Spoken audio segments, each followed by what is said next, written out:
অস্ত্র নিয়ে কিভাবে বিমানে উঠল জিম্মিকারী যাত্রী। হযরত শাহজালাল আন্তর্জাতিক বিমানবন্দর থেকে দুবাইগামী BG-147 ফ্লাইটটি ঢাকা থেকে ছেড়ে যাওয়ার 10 মিনিটের মধ্যেই উড়োজাহাজের ভেতর জিম্মিকারী ব্যক্তি পিস্তল বের করে 2 রাউন্ড গুলি ছোড়ে। এই সময় যাত্রীরা ভয়ে কান্নাকাটি শুরু করে।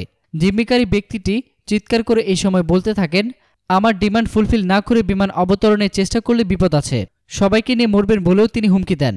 প্রত্যক্ষদর্শী বিমানের একাধিক যাত্রী বিমান থেকে নেমে আসার পর এভাবেই জিম্মিকালীন ঘটনার বর্ণনা দেন।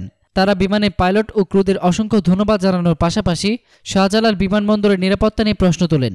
তাদের প্রশ্ন, সাধারণত বিমানবন্দরে প্রবেশের পর থেকে বিমানে আরোহণের আগে একাধিক স্ক্যান মেশিনের নিরাপত্তা তল্লাশির পর বিমান যাত্রীদের বোর্ডিং পাস দেওয়া হয়।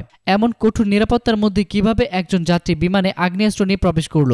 বিকেল 6:45 থেকে রাত 8টা পর্যন্ত বিমান ছিনতাইয়ের ওই ঘটনায় শ্বাসরুদ্ধকর অবস্থার মধ্যে কাটায় গোটা দেশবাসী। এরই মধ্যে রাত 7:17 অপারেশনের নামে কমান্ডো বাহিনী।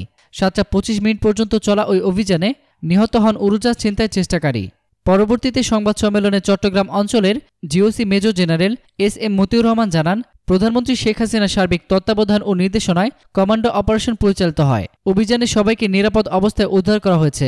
বিমানের সবাই সুস্থ আছেন। যাত্রী ও ক্রুদের কেউ আঘাতপ্রাপ্ত হননি। তবে কথিত বিমান ছিনতাইয়ের চেষ্টাকারী আক্রমণাত্মক হওয়ায় তিনি নিহত হন।